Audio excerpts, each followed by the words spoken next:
इमाम आप चैन लेने मत आओ।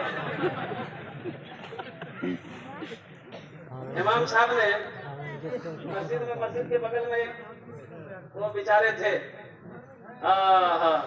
वो भैंस पालते थे। इमाम साहब ने उसको बुलाया, बोला कि अल्लाह का बंदा जिंदगी भर भैंस के चक्कर में जिंदगी उम्र गुजार देगा, मरेगा कि नहीं मरेगा? अल्लाह को क्या जवाब देगा? घर के बगल में मस्जिद है, नमाज तो पढ़ लिया कर, नमाज तो पढ़ लिया कर। तो उस आदमी ने कहा कि हजरत मैं नमाज तो पढ़ लूं लेकिन फुर्सत तो मिले, फुर्सत तो मिले, काम से तो फुर्सत ही नहीं। मेरे भाई अच्छा एक बात यह है कि बाज लोग कहते हैं कि टाइम नहीं मिलता हमको। बोला क्यों? इसलिए कि मेरा सब बेटा चला गया बाहर, अब ये इतनी खेती बाड़ी मेरे पास में है, इतना कारोबार है, दुकान है, बिजनेस है, मेरे को टाइम नहीं, मुझे टाइम नहीं मिलता, नमाज में पढ़ूं कैसे पढ़ूं? अच्छा बताइए, अगर पेशाब लग जाए तो टाइम मिलेगा? पेशाब कर ली, बोलो बाबा बहुत पेशाब लगा, पेशाब लगा, पेशाब करो, टाइम नहीं चाहिए। पेशाब के लिए टाइम है, पखाने के लिए टाइम है,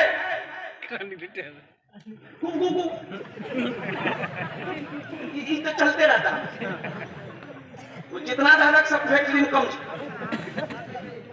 इसके भरने के लिए टाइम है, सोने के लिए टाइम है, काम के लिए टाइम है, हर चीज के लिए टाइम है। अगर टाइम नहीं है तो सिर्फ नमाज के लिए टाइम है। अफसोस है कि नहीं? अल्लाह ने 24 घंटा दिया, 24 घंटे के अंदर में 1 घंटा अल्लाह के लिए नहीं निकाल सकते? भाई निकालोगे इंशाल्लाह? कितने लोग तैयार इंशाल्लाह नमाज पढ़ेंगे?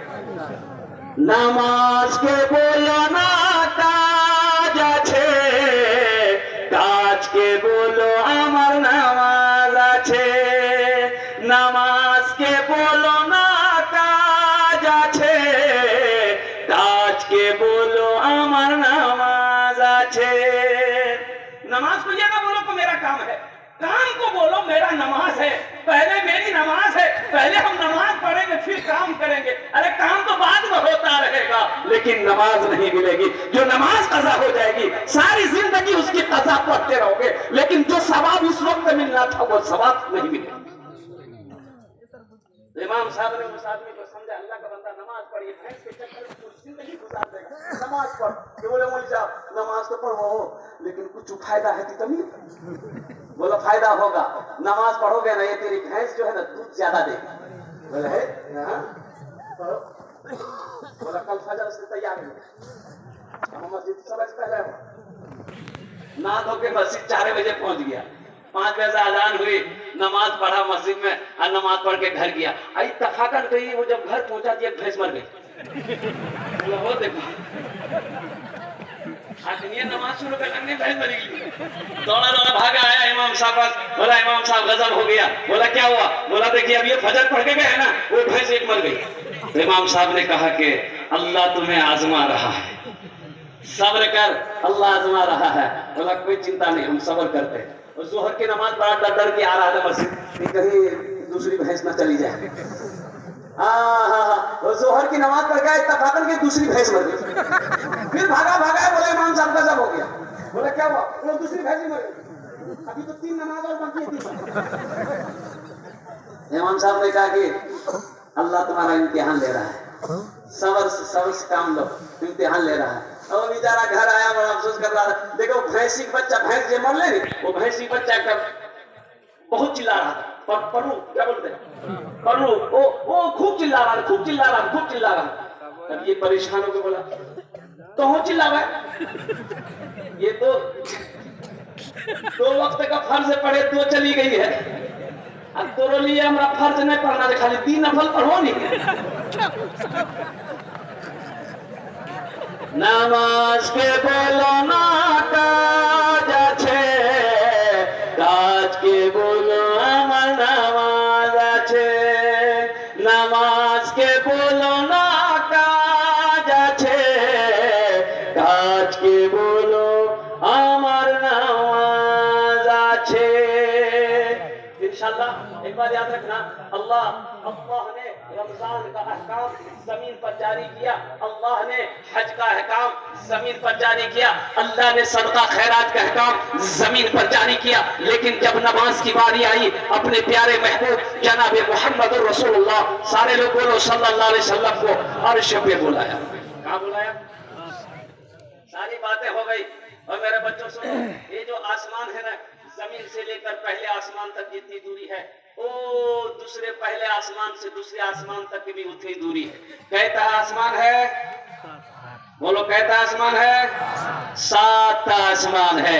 और 7वें आसमान के बाद सिदरतुल मुंतहा है। ओह, सिदरतुल मुंतहा के बाद अल्लाह का अर्श है। सुभान अल्लाह, बोले तो अल्लाह ने अपने महबूब को वहां बुलाया।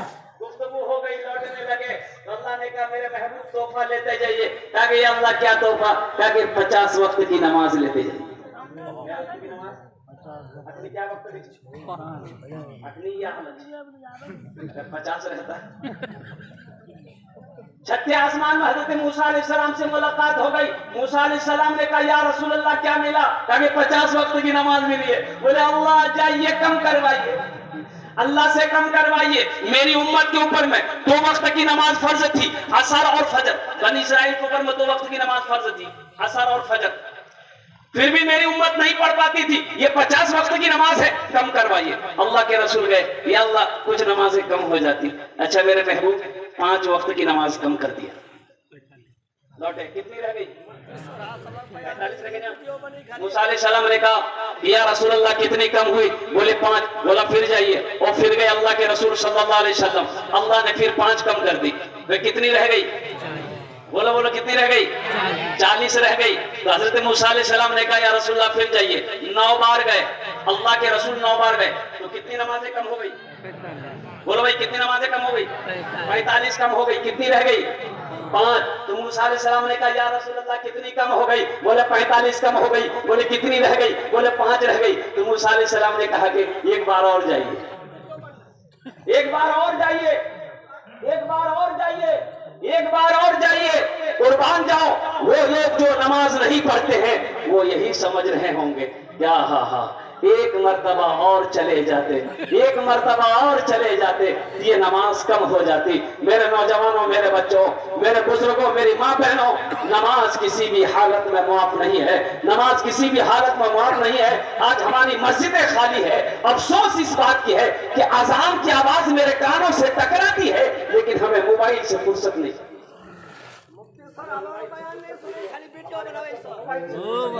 हमारे बच्चों को ये मोबाइल से गाने देखने का बड़ा शौक है, लेकिन नमाजों का शौक नहीं है। नमाज पढ़ने का क्या कहते हैं कि शौक नहीं है।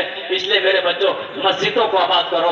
मस्जिदों को आबाद करोगे अल्लाह तेरे घर को आबाद करेगा। इंशाअल्लाह मस्जिदों को आबाद करेंगे मेरे बच्चों। 5 वक्त की नमाज पाबंदी के साथ पढ़नी है। ठीक है, बहुत सारे वो लोग नौजवान लोग सोच रहे होंगे जो जुमा की नमाज सिर्फ जुमे की नमाज पढ़ते हैं। देखो एक बात याद रखना, ये नमाज जो है ना, इन्ना सलाता तन्हा अनिल फाहशाई वल मुनकर, अल्लाह का कुरान कहता है कि बेशक ये नमाज तुम्हें बुरी बातों से, बेहयाई से, बेशर्मी से रोक देगी, बचा लेगी। शर्त है कि ऐसी नमाज पढ़ो जैसी नमाज पढ़ने के लिए अल्लाह के रसूल जनाब मोहम्मद रसूलुल्लाह सल्लल्लाहु अलैहि वसल्लम ने हुक्म दिया है। इसलिए मेरे बच्चों नमाजों की पाबंदी करो, इंशाअल्लाह अल्लाह तुम्हें बेशर्मी